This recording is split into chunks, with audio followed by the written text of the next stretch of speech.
Já sentamos, professor? Por favor.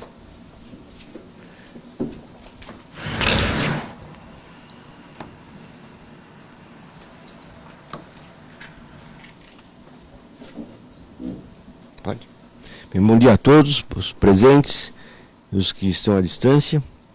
Hoje é um dia muito especial para o Instituto de Ensino e Pesquisa da APAE, uma vez que daremos início às nossas reuniões mensais, onde temas extremamente importantes relacionados à deficiência intelectual serão abordados por especialistas, por pessoas que conhecem profundamente o assunto.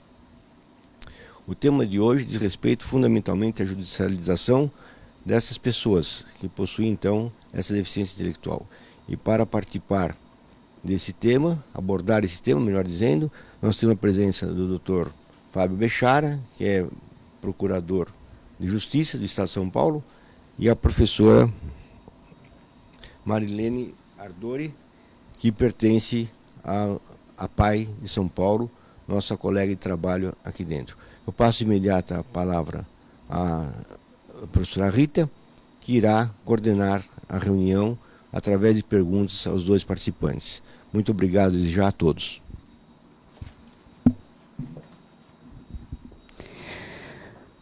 Eu começo fazendo uma primeira pergunta para a Marilene Ardori, que é a nossa gerente da área de defesa e garantia de direitos da APAE de São Paulo. Marilena, quais os desafios para a implantação da prática da tomada de decisão apoiada pelas pessoas com deficiência intelectual?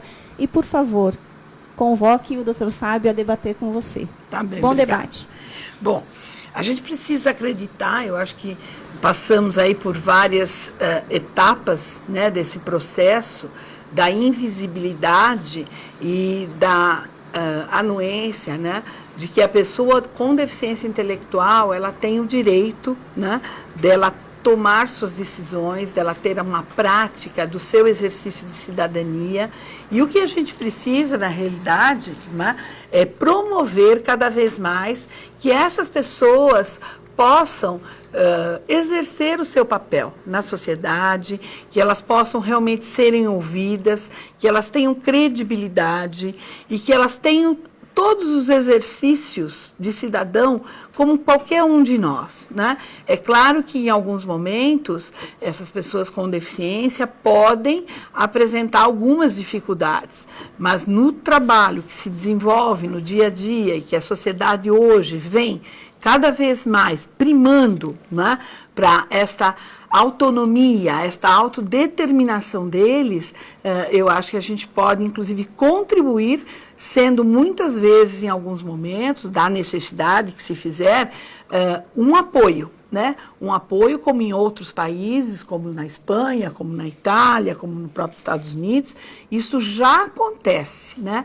E em vez da nossa realidade do Brasil ainda, a gente tem muito a vencer no acreditar que isto é possível. Não sei o que você pensa, Fábio, mas gostaria de te ouvir também. Eu né? concordo, mas antes de fazer uma reflexão aqui em torno da provocação, eu queria registrar que eu acredito que esse momento para a APAE de São Paulo seja extremamente simbólico, né? Porque marca o início de uma nova caminhada que permite que a APAE possa dialogar com o país inteiro ou com pessoas que estejam conectadas dentro e fora do país. Isso, sem dúvida alguma, é talvez um desejo histórico aí na história, um desejo histórico na vida institucional da APAE de São Paulo. E eu queria deixar isso muito enaltecido e atribuir, reconhecer na vinda do professor Antônio Carlos Lopes aqui para a APAE de São Paulo, para presidir o Instituto da APAE de São Paulo, essa visão de futuro e esse desprendimento de aproximar da APAE e dos seus colaboradores todo o seu capital além do seu capital intelectual, todo o seu capital de relacionamento construído ao longo de décadas, né? Que com certeza hoje nos permite sonhar em outros níveis e buscar novos horizontes. Eu queria acrescentar né? Até porque isso aqui acho que é menos um debate, é muito mais um diálogo, não é? Eu vejo que essa questão se coloca fundamentalmente no esforço de busca por cidadania plena, né?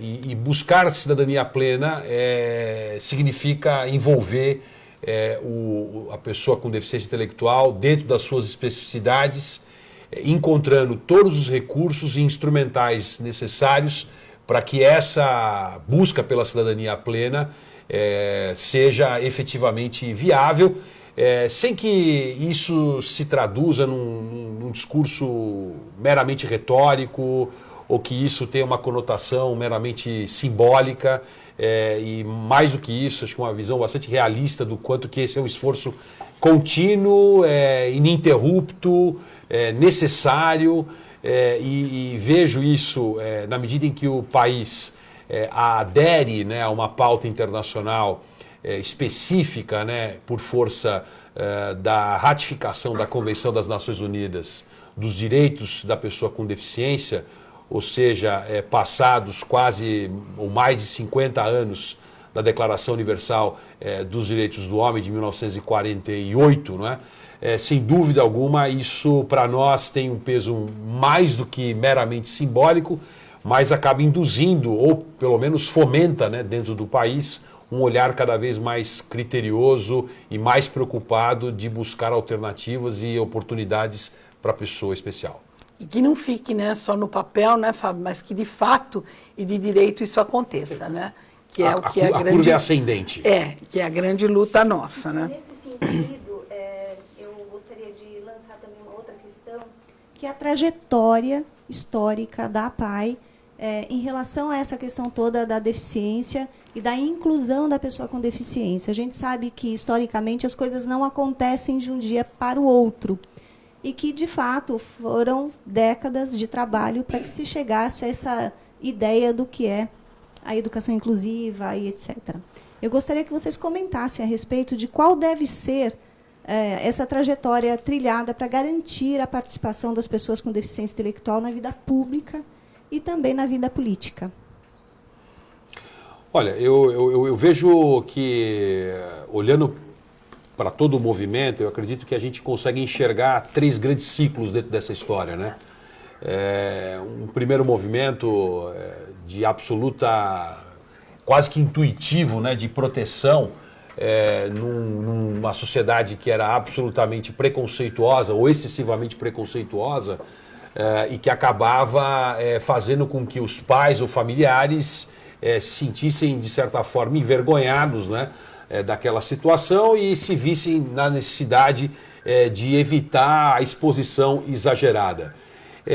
A ruptura desses muros, né, e o ideal da inclusão, né, que seria exatamente o segundo e o terceiro grande movimento dessa história, procura ou impulsionou, acho que, um reposicionamento da APAI de São Paulo, de todo o movimento, né, em torno dessa questão, que lida com desafios clássicos, né, vencer a intolerância, desafiar o espírito colaborativo e cooperativo, identificar os potenciais de oportunidade, saber que numa sociedade que a gente sofre com, ao mesmo tempo que a gente comemora os avanços da comunicação e da tecnologia e da informação, a gente ainda se vê extremamente acanhado e pobre do ponto de vista ainda arraigado em sentimentos extremamente preconceituosos, intolerantes. Então, romper tudo isso dentro de um grande esforço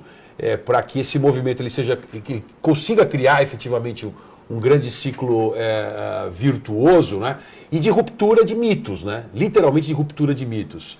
E na medida em que as boas experiências, elas vão se consolidando, seja no ambiente de trabalho, e aí os testemunhos, não por nós, né, porque nós já estamos catequizados em relação a isso, né, mas por aqueles que vivenciam o que a presença de uma pessoa com deficiência intelectual representa no ambiente de trabalho e as múltiplas facetas que isso vai tendo da estimulação ao envelhecimento, né? Os acúmulos que isso vai gerando, naturalmente essas pedras elas começam a se movimentar e esse gigante adormecido ele começa a se mexer. Não sei se você concorda. Não, eu concordo, e eu acho que a gente coloca mais uma pólvorazinha aí, porque e aí eu já entro um pedacinho numa outra questão, que depois a gente retoma, que é assim, hoje se fala muito na violação de direitos e na violência, né, praticada às pessoas com deficiência. E, acima de tudo, inclusive eu estava discutindo com a equipe esses dias, que é a violência e a violação de direitos que as próprias organizações sociais praticavam no passado, né, deixando realmente essas pessoas cristalizadas, cronificadas, não inseridas na sociedade, né? E com isso, eu acho que tanto a importância desse avanço, no caso a PAI de São Paulo que fez, e que a gente também se trabalhou enquanto profissional, se reviu, se entrou num outro paradigma, no sentido de trabalhar, Fábio, as famílias. Porque se a gente não souber e não entender que os familiares são atores da defesa e da garantia de direito também dessas pessoas, o núcleo familiar é o primeiro que faz a negligência na pessoa com deficiência, é o primeiro que deixa a pessoa com deficiência intelectual, no caso, muito mais focada dentro de um núcleo onde realmente ela não pratica o seu exercício, a sua inclusão. Então, eu acho que nós vencemos, né, há anos atrás, como a Rita traz, no sentido da até a inclusão escolar, a inclusão no mercado de trabalho, e ainda temos a vencer outras etapas, o esporte, o lazer, enfim, nós temos muitas etapas ainda a vencer. Mas a PAI teve 2 desafios, né, nessa mudança de paradigma, que é o que você trouxe muito bem, toda a mudança dos profissionais, do entender, de a gente já estar absorvido com isto, mas uma mudança que foi um grande desafio de ter trabalhado e mostrado para estas famílias o quanto elas podem estar conosco e serem atores desse direito e dessa defesa também. Nesse sentido, fazendo uma costura entre o que o Dr. Fábio falou e a Marilena, a gente observa que existem tabus muito grandes a serem vencidos, mas que eles representam uma estrutura cultural nossa, e que lidar com a estrutura cultural é muito trabalhoso, né? Porque quando você fala, Marilena, que tem uma trajetória ainda imensa pela frente, tem questões aqui como, por exemplo, o direito a uma vida afetiva, que a gente pouco lembra, né? Casamento, direitos à sexualidade, a reproduzir, a formar família, né? Então, tudo isso eu acho que passa também pela lei. Então, eu gostaria que vocês me comentassem um pouco como é que a gente tem estruturado legalmente isso. A questão legislativa, eu acho que a gente tem que tomar um cuidado muito grande, que no Brasil a gente adora um furor legislativo, né? E gera uma expectativa de que a lei ela é capaz de resolver e retratar absolutamente tudo. Acho que esse é um primeiro mito, né, que precisa ser quebrado, porque por mais perfeito que eu tenha, por mais perfeito que seja um texto, por mais completo que seja uma legislação, não é a legislação que rompe uma cultura. Agora, uma cultura ela é capaz, sim, de adequar uma legislação. Então, esse olhar mais ampliado, né, que muitas vezes acaba se exaurindo, muitas vezes, numa construção normativa, né, num dever ser, seco, não é? Sem qualquer tipo de preocupação de saber se aquilo efetivamente retrata aquilo que é viável e possível, naturalmente isso acaba fomentando um pouco desses mitos. E eu falo isso porque a questão da sexualidade, o próprio direito ao voto, não é? Tudo isso se encaixa dentro de um grande mosaico, não é? De experimentação e de reflexão, em que tão importante enquanto do que chegar a respostas de afogadilho, não é construir incertezas bem consolidadas. Eu acho que a partir do momento que a gente se permite reconhecer algumas incertezas bem fundamentadas e bem sustentadas, elas valem muito mais do que 1000 respostas de afogadilho. Então, a pressa em querer concluir, a pressa em querer fazer uma afirmação, uma conclusão assertiva, não combina com a própria complexidade que essa situação ela recomenda, e não é a legislação que vai dar essa solução, e nem pode ser. Porque se eu imaginar que a cada processo evolutivo, né, a cada alteração conceitual, eu tenha que ter a correspondente modificação legislativa, eu vou viver um movimento aí kafkaniano, engessado, pouco produtivo e eu ouso dizer aqui, extremamente frustrante. Extremamente frustrante. Nesse sentido, Mari, a prática valida algumas ações. Você é uma pessoa que tem décadas aqui de prática. Então, nos diga, por exemplo, no que essa prática contribui para a construção de uma sociedade melhor que inclua. Eu acho que a gente tem aí um desafio primeiro entre nós mesmos profissionais, né? Porque falar de sexualidade, de vida afetiva, de sexo, é um desafio muito grande, né? E muitos profissionais, muitas pessoas têm um certo desconforto de desenvolver esse trabalho. Né? Pô, até então, dentro de casa, os pais com os filhos têm isso, uma barreira, você imagina, né? Isso. Então a gente vem de uma cultura, né, principalmente gerações como a minha, né? O Fábio não, porque o Fábio ainda é jovem, mas tem uma dificuldade muito grande, né? E a gente tem etapas a vencer. E paralelo a isto, o primeiro momento, né, desse grande desafio da vida afetiva da pessoa com deficiência intelectual, do sexo, da sexualidade em si, é essa família, de novo, né? A gente volta nesse núcleo familiar, a gente volta nesse cerne onde a gente precisa desenvolver um trabalho junto a eles também. E, paralelo a isso, um trabalho junto às pessoas com deficiência intelectual. E a gente discute muito na casa aqui que isso começa desde a estimulação, desde a habilitação, estimulação e habilitação. Por quê? Porque a criança já manifesta a sua sexualidade.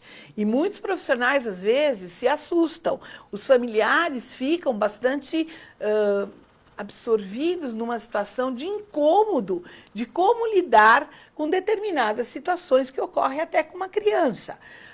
Com a inclusão, essas crianças todas estão na escola, elas estão dentro de uma socialização onde vai se vendo, absorvendo, conhecendo e sabendo de tudo, né?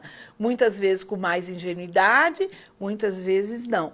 E a família, ela precisa, né, mais que a gente respeite esses valores todos arraigados, alguns muito cristalizados, muito determinados sobre sexo, vida afetiva e tal, a família precisa ser trabalhada, ela precisa ser cuidada para que a gente possa fazer o melhor caminho com as pessoas com deficiência.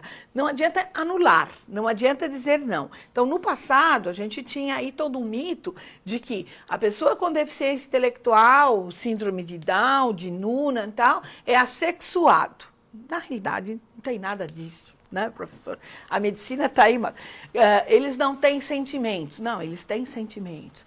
Eles desconhecem o seu corpo. Sim, eles podem até desconhecer as sensações do corpo no sentido de não terem sido ensinados, de não terem sido orientados.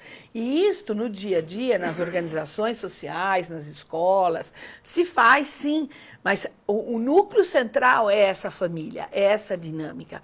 Então, é um grande desafio, ainda da APAI de São Paulo, Fábio, é um desafio nosso vencer, tem aí alguns psicólogos me ouvindo, é um grande desafio hoje a gente fazer um trabalho, nós temos projetos aí belíssimos que já estão acontecendo, inclusive na área da assistência, onde, de fato, não dá mais para não encarar o desafio da vida afetiva da pessoa com deficiência, a sexualidade e o sexo em si. Por quê? Porque quanto mais a gente posterga, as situações estão mais vulneráveis. Eles estão incluídos, eles estão à beira aí de várias situações, né? E se a gente não desenvolver esse trabalho, seja com a família e com eles também, a gente sabe que aí a gente chega em grandes situações, e mesmo fazendo o trabalho a gente corre riscos de situações bastante difíceis, né?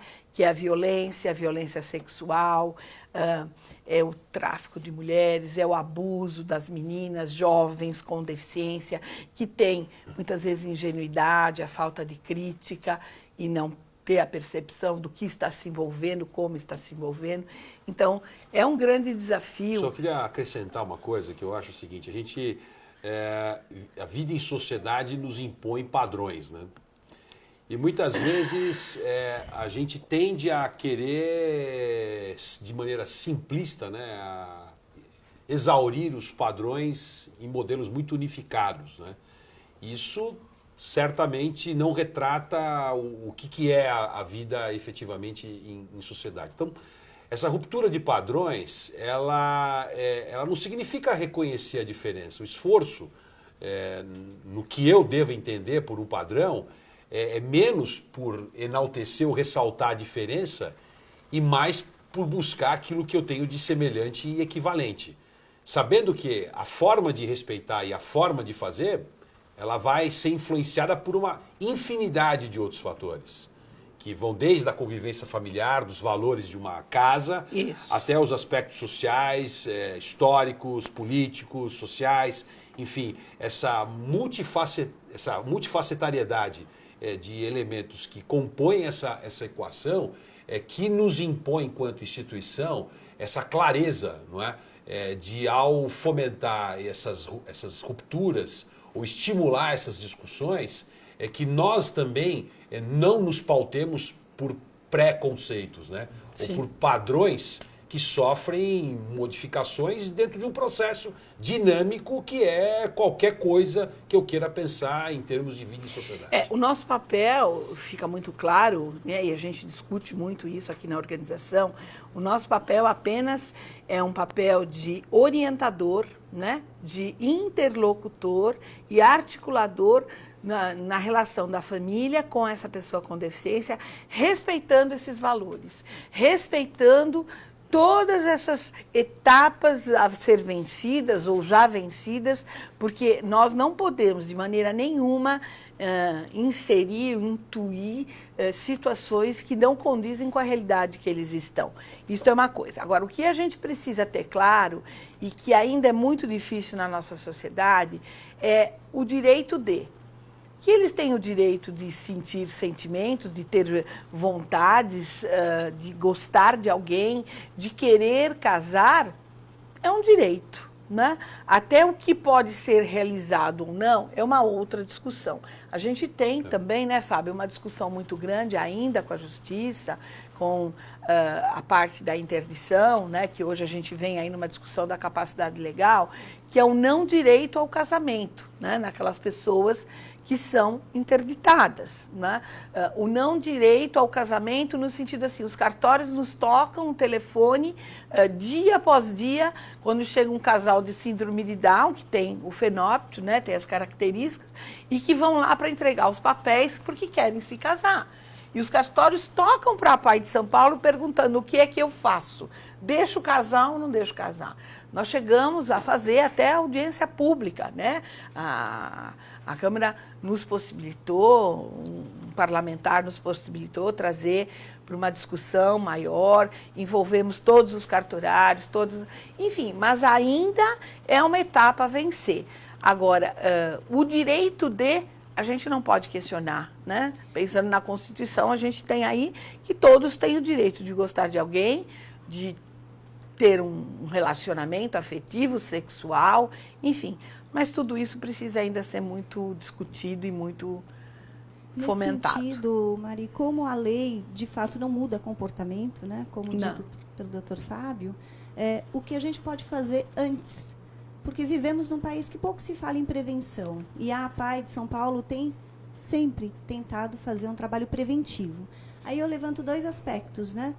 O que nós aqui fazemos em termos de prever o que é possível, de preparar essas pessoas para essas adversidades todas da sociedade como um todo, e qual o papel de um instituto de ensino e pesquisa para fundamentar essas ações. Bom, eu vejo a PAI de São Paulo e vejo o terceiro setor nesse movimento de remodelação no segmento da deficiência intelectual, em que por décadas nós absorvemos aquilo que o Estado não queria fazer ou não sabia fazer. Isso vale tanto para o município como para o Estado, como no nível federal também, para o governo federal. E o movimento apaiano, de certa maneira, absorveu essa incapacidade ou essa incompetência, talvez, de fazer. E isso, ao longo do tempo, evidentemente, que isso foi se modificando. Por que eu falo isso? Porque essa mudança, esse reposicionamento, essa mudança de vocação da instituição faz com que, talvez, nós devamos, no futuro, nos convencermos, né, de que nós deveremos ser, ou devemos nos colocar, talvez, para sermos, grandes indutores de políticas públicas. Só que essa indução da política pública, eu vejo ela em alguns tripés que são fundamentais. Eu vejo uma instituição que realmente consiga induzir e modificar a política pública se ela tiver, em primeiro lugar, uma grande capacidade de mobilização. Segundo, uma instituição que tenha uma grande capacidade de se comunicar interna e externamente, de se relacionar e de ser clara, o suficientemente clara para atingir todos os públicos de todas as gerações, de todas as faixas etárias. Terceiro, uma instituição que tenha a capacidade efetiva de fazer lobby, o lobby do bem, ou seja, de articular de maneira adequada para que essas transformações ocorram. E, finalmente, não em grau de importância, mas propositadamente, a instituição que tenha a capacidade de produzir conhecimento. Porque a instituição que não conseguir produzir, se a instituição não conseguir produzir conhecimento, nenhum dos outros 3 tripés vão se mexer, porque a produção de conhecimento é o que vai dar a consistência necessária e a fundamentação mais do que adequada a permitir que nós consigamos mobilizar de maneira adequada, que nós consigamos nos comunicar de forma efetiva e que a gente consiga articular de forma convincente. Então, eu vejo a produção de conhecimento e, portanto, o Instituto de Ciência e Pesquisa como a alma de uma instituição que tem na sua essência, nesses quase 60 anos aí de existência, o seu grande centro nervoso, né, capaz de irradiar e de subsidiar a nossa capacidade de mobilização, a nossa capacidade de comunicação e a nossa capacidade de articulação.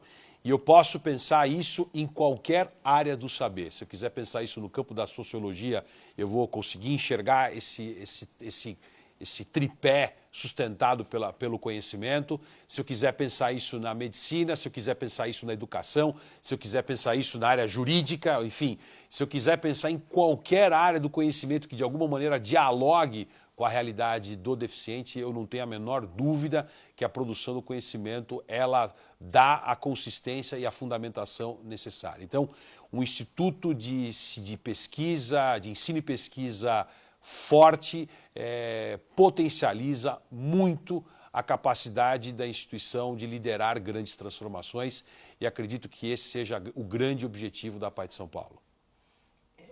Eu comungo, né, em grau, número e gênero que o Fábio traz. Na minha experiência de todos esses anos, né, eu sempre acreditei na possibilidade do Instituto estar mesmo à frente, né, de todo esse conhecimento que a gente gera no dia a dia, nos atendimentos, que isso se transformasse em grandes publicações, em grandes pesquisas.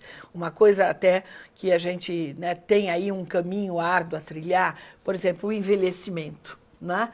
Se a gente não tiver, né, uma força realmente numa pesquisa de fato, de direito, e que ela mostre a importância, né, de que um instituto vai trazer, né, a realização dessa pesquisa de que está comprovado se existe um envelhecimento precoce ou não, se nós não chegarmos a isto, nós não vamos conseguir inserir em política nenhuma, Fábio. São anos que eu e Célia lutamos para que a gente possa, né, na saúde, na assistência, enfim, envolvemos secretarias de transporte, secretarias de trabalho, tudo. E sempre fica o último foco, né, que é assim, existe uma pesquisa?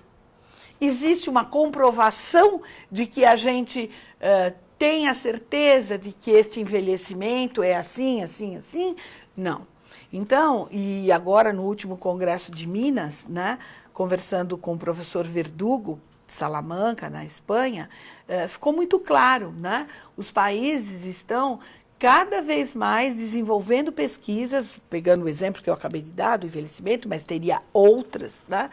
Que se a gente não tem isso comprovado, realmente a gente não consegue fomentar e fazer lobbies, né, de suma importância em cima das políticas. Nesse sentido, a APAI de São Paulo tem sido vanguardista em diversas ações, sim, inclusive tendo seu Instituto de Ensino e Pesquisa. Mas voltando à nossa LBI e fazendo toda essa tessitura desses temas todos aí tão complexos, né, o que a gente vislumbra como necessário de avanço nesse momento, que é um momento de discussão, de regulamentação e tudo mais? Em relação a tudo que vocês falaram, qual é o principal avanço que a gente precisa ter agora em relação à LBI? Olha, se nós não tivermos retrocesso, esse será o primeiro grande avanço. Por exemplo, na questão que envolve a escola especial. Sim, está aqui. Eu não tenho dúvida que o primeiro grande avanço da LBI é que a gente não assista a um retrocesso na política de Estado. Acho que esse é um primeiro ponto que, a meu ver, se um correto e maduro e responsável posicionamento em torno dessa questão que envolve a escola especial, eu não tenho dúvida que nós já teremos um grande avanço a partir de um não retrocesso. Do ponto de vista, eu vou colocar aqui uma visão mais numa perspectiva macro do que propriamente macro, porém operacional, né?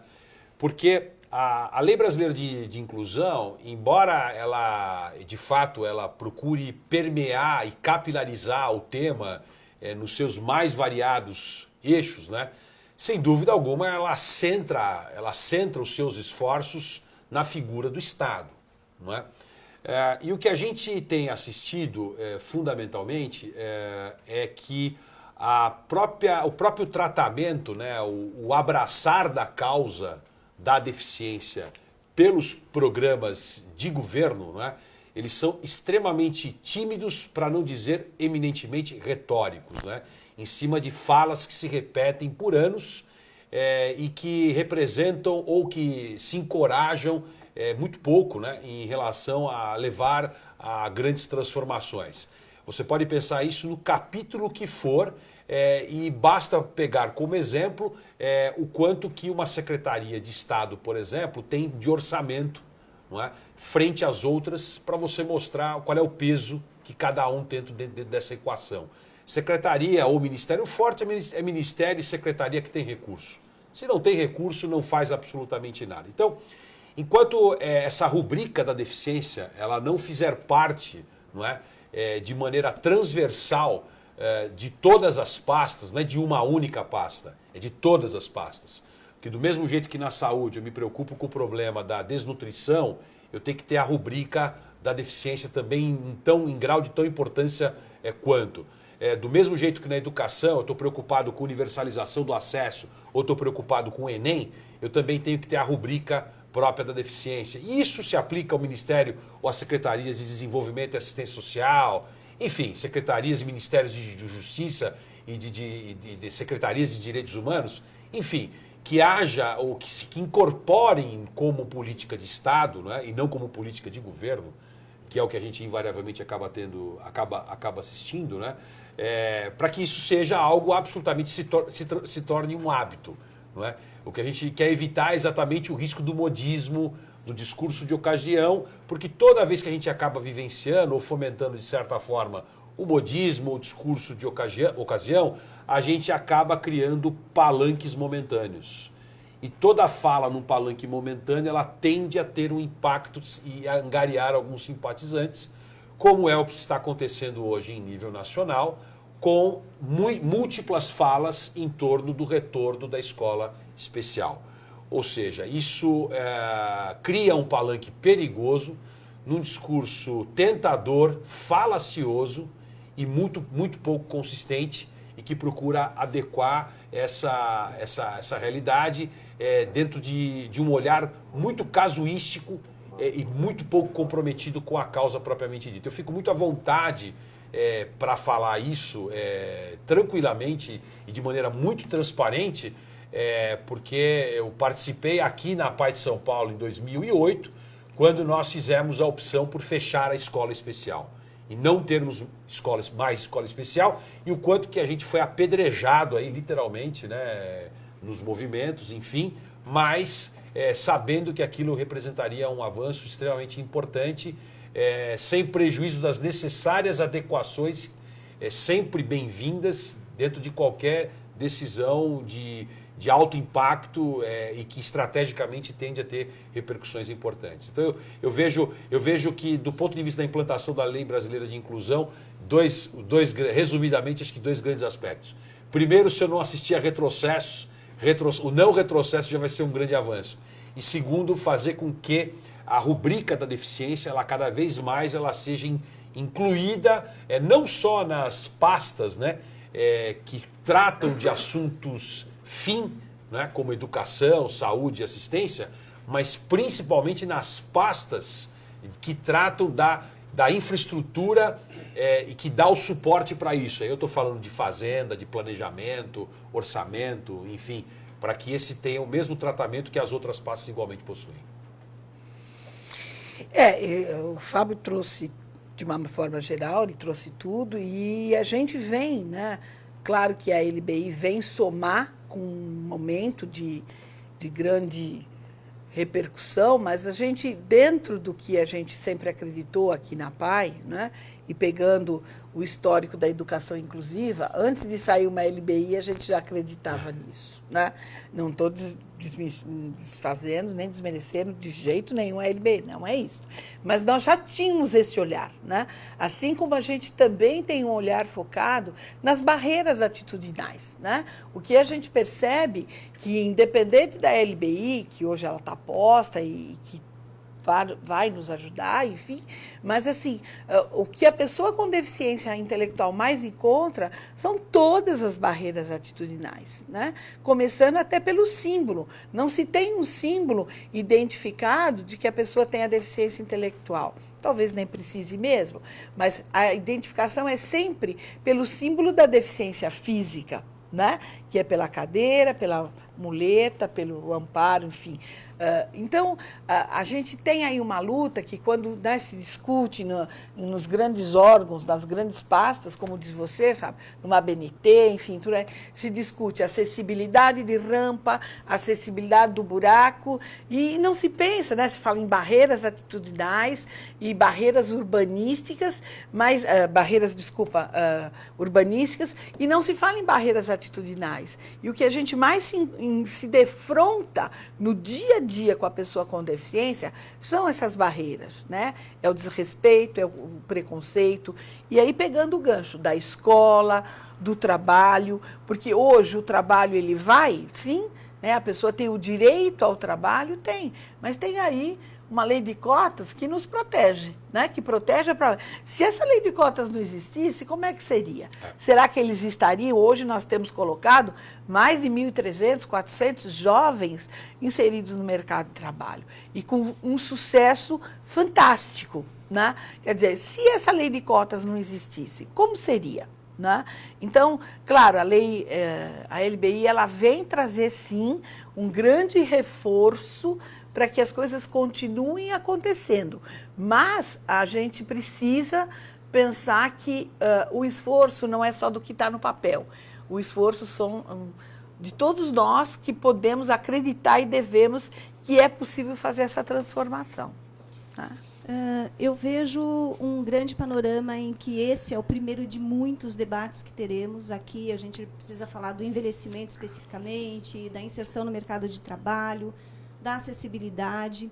Lembrando sempre que, às vezes, a palavra diz muito, né? Usávamos a palavra excepcional, depois deficiente, agora pessoa com deficiência. Significa persona, ter alguém ali individualizado.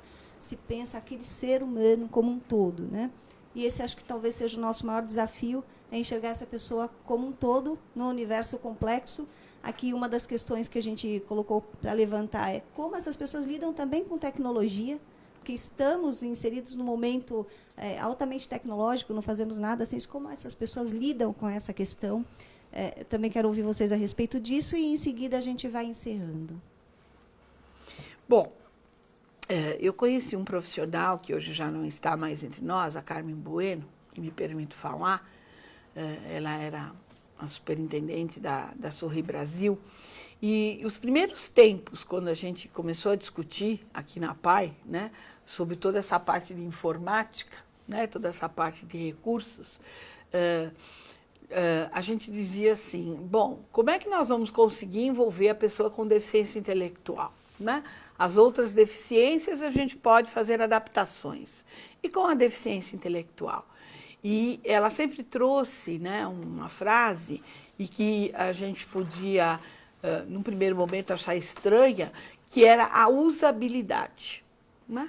Bom, mas que coisa mais estranha.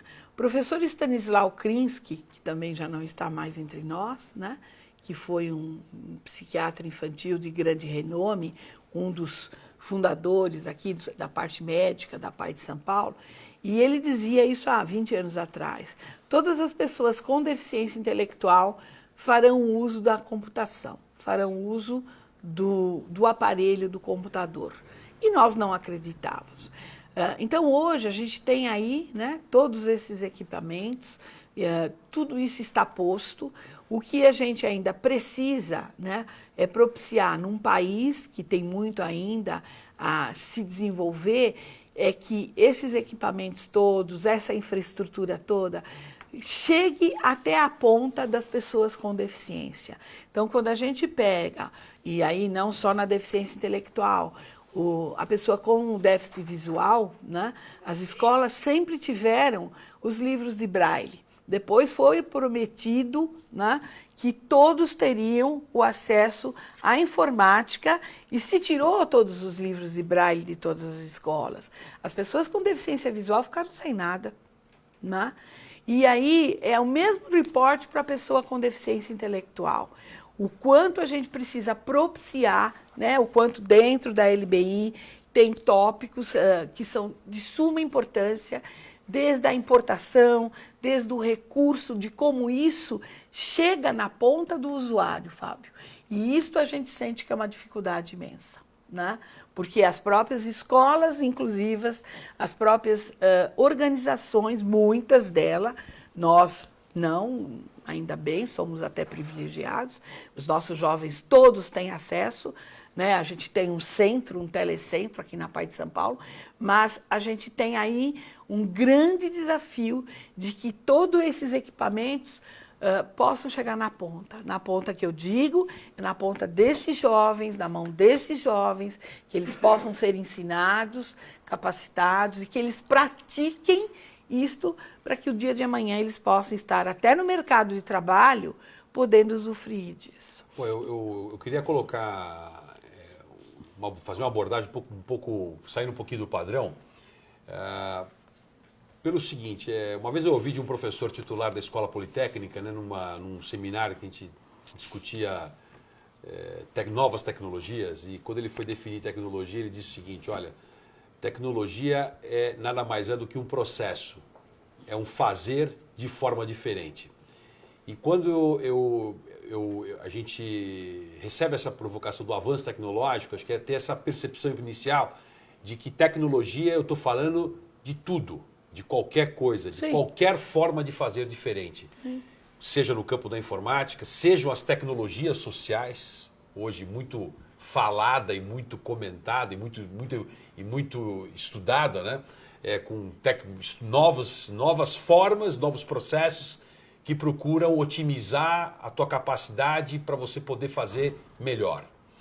E dentro dessa lógica, para que essa leitura sobre o avanço tecnológico não tenha uma percepção reducionista, né, e limitada talvez à informática, não é, ou à ciência da computação, que é onde a gente acaba tendo um contato muito mais perceptível, não é?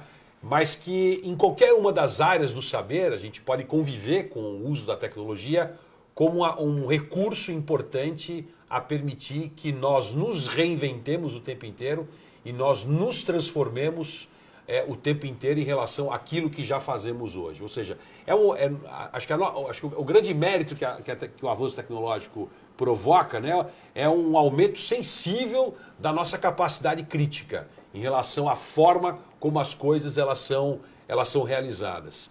Eu me recordo quando, há mais de 10 anos atrás, mas enfim, por aí, quando nós fizemos a opção de comprar o espectrômetro de massa aqui na APAE de São Paulo.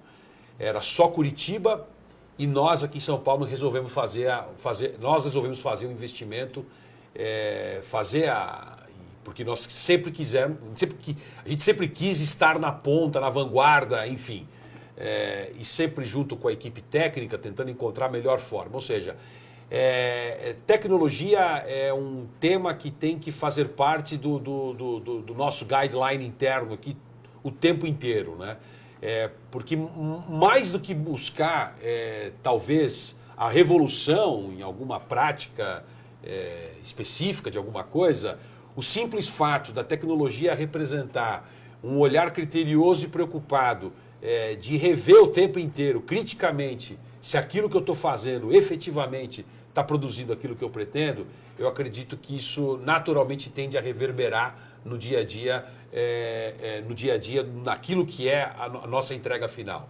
Do ponto de vista da inserção da pessoa com deficiência intelectual e o acesso dela, na medida em que isso, de fato, aprimora as nossas competências e aprimora as nossas habilidades, e é um recurso importante para qualquer cidadão de afirmação, né? Seja em termos de acesso à informação, seja do ponto de vista de acesso a serviços, seja do ponto de vista do quanto que aquilo simplifica a minha vida, nós também temos que estar atentos para procurar estimular isso de maneira cada vez mais massificada e capilarizada. Então, assim, eu acho que é uma rubrica obrigatória, né? Enfim, dentro desse contexto. Sim. Eu agradeço bastante a presença dos dois. Vou dar uns 3 minutinhos para cada um finalizar, fazer as suas considerações finais aí, e depois a gente passa para o Dr. Lopes encerrar o nosso debate de hoje. Bom, eu acho que, mais uma vez, o Instituto sai na frente, né? Propiciando já esse primeiro momento, né? Que nós fomos privilegiados, eu e Fábio, e nem sei se merecemos, né, Fábio, estar na frente de um primeiro encontro, né? Que realmente seja um sucesso, né, mensal, de que a gente possa trazer todos esses assuntos. É claro que o tempo é restrito para uma demanda tão grande, né, de história que a gente tem para falar e para trazer, mas eu acho que aos poucos a gente vai poder, através, né, deste recurso, mobilizar todas as outras organizações, né, que são parceiras nossas ou que estão chegando e passam a ser parceiras nossas também, e que a gente possa junto, né, numa grande equipe de trabalho, porque não é só a APAE de São Paulo, eu acho que tem outras organizações sociais, as outras APAEs do Brasil inteiro, que a gente possa realmente ter um foco, né? E que esse foco seja voltado sempre à pessoa com deficiência intelectual. Se a gente tem um objetivo, se a gente tem um comprometimento enquanto pessoa, enquanto profissional, sendo voluntário, sendo profissional, não importa, né? Importa que o nosso foco, ele sempre tem que estar inserido e com luz na pessoa com deficiência intelectual. Então esse é o nosso maior desafio. Eu acho que mais uma vez a gente venceu mais uma etapa, professor, e da gente poder aí continuar desenvolvendo todo esse trabalho, seja de ensino, seja de pesquisa, seja de opiniões pessoais, profissionais, mas que a gente tenha a certeza que a gente faz a transformação em pequenos momentos. Obrigada. Eu queria, bom, da mesma forma, agradecer e dizer que eu me sinto absolutamente lisonjeado com essa oportunidade de diálogo, mas eu queria resgatar aqui a memória do professor Clemente, né? Sim. Quando há mais de 20 anos atrás idealizou o Instituto e certamente visionário ao seu tempo, né? Uma vocação humanista invejável, né?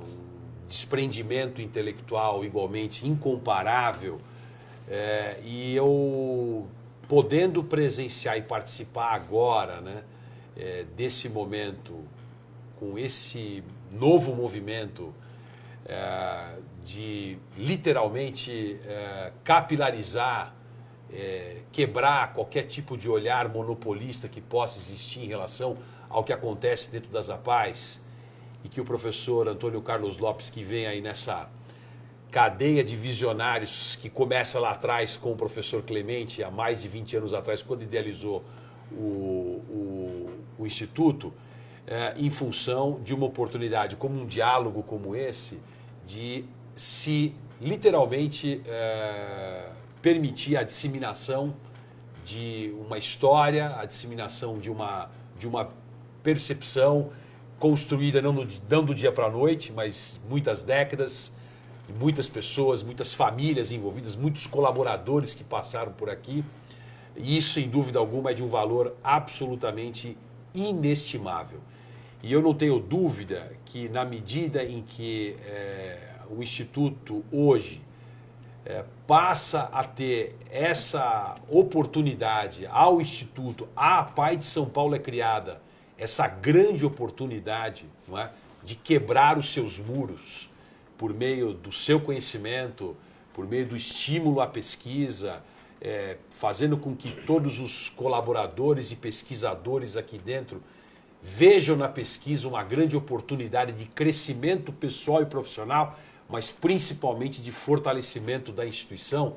Eu não tenho dúvida que nós vamos entrar numa nova era, mais uma vez a instituição de vanguarda, capitaneando uma iniciativa extremamente importante, que certamente aí vai permitir com que nós estejamos aí com a nossa reputação, com a nossa boa reputação construída ao longo de décadas, mais uma vez induzindo a grandes transformações. Então eu só posso agradecer ao professor Antônio Carlos Lopes, agradecer a Rita, para cumprimentá-los pela iniciativa. Ganha, sem dúvida alguma, ganha nós todos do público interno, mas sem dúvida alguma ganha a sociedade brasileira de estar tendo a oportunidade, de onde quer que seja, com o auxílio da tecnologia, de acessar e vivenciar e saber e conhecer um pouquinho mais do que é a APAE de São Paulo e o que é o Instituto da APAE de São Paulo.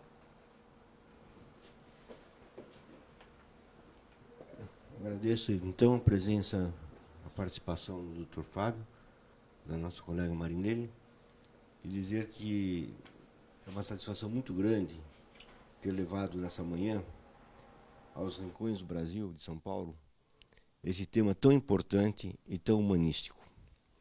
Acho que estamos de parabéns, porque é um dos compromissos do Instituto. O Dr. Fábio falou muito bem em tecnologia. Eu queria comunicar a todos que nós já estamos viabilizando o biobanco, que será um grande avanço aqui dentro para a pesquisa. O dicionário dos termos da deficiência intelectual está pronto, será lançado dentro em breve, já conseguimos verba para isso. E eu podia dizer aos senhores que é o único dicionário na América do Sul com esse objetivo e com essa característica. Além disso, estamos certamente trazendo dentro de um mês para a APAE o portal CAPES, para acesso à literatura, que é um outro ganho muito grande para a nossa instituição e também para todos que tiverem interesse de acessar essa fonte de dados bibliográficos. Isso é um ganho muito grande para o Instituto, em última análise, para a PAI. Evidentemente que dificuldades se encontram, né, mas estamos conseguindo vencer graças ao apoio de todos os departamentos da PAI, né, graças ao apoio da diretoria, que realmente não poupa esforços em contemplar aquilo que nós precisamos, e agora de uma maneira mais fácil ainda, por nós termos um facilitador, que é o Dr. Fábio Bechara, que trabalhando conosco realmente já traz uma grande vantagem, né? E facilita realmente, é um facilitador que facilita, né? De tal forma que eu quero agradecer a todos os presentes, agradecer a todos que assistiram à distância esse debate, que eu diria que foi um mini simpósio, muito mais do que um debate, né? E que espero que tenham aproveitado o máximo possível e convidá-los a todos para a próxima reunião, que será daqui a um mês, onde um outro tema de grande importância para a comunidade será abordado na forma de debate, na forma de simpósio, na forma de uma conferência, dependendo do tema que interessa a todos. Sempre procurando construir o conhecimento e divulgar o conhecimento. Isso é fundamental. O conhecimento em uma pessoa só não vale absolutamente nada. O conhecimento tem que ser divulgado, né? Tem que ser levado a todos aqueles que não têm acesso diretamente ao contato com pessoas notáveis, como tivemos hoje nessa manhã, mas que podem receber hoje à distância graças a uma tecnologia tão avançada. É preciso que se diga que tudo isso não representa nenhum ônus para a PAI. Essa transmissão à distância não representa ônus para a PAI, não representa ônus para o Instituto, que aliás o Instituto não tem dinheiro para nada, mas enfim, ele realmente está na PAI, ele pertence à PAI, né? Então, procurar fazermos as coisas que não representem ônus para a instituição é também nosso compromisso, porque temos que construir uma mudança sustentável, ou uma tecnologia sustentável, ou a inovação sustentável, porque uma inovação sem sustentabilidade não adianta absolutamente nada. Então, muito obrigado, Fábio, muito obrigado, Marilena, muito obrigado, Rita, e muito obrigado a todos que participaram direto e indiretamente desse evento, desse simpósio, que eu chamaria isso muito mais de um mini simpósio do que um debate. Muito obrigado.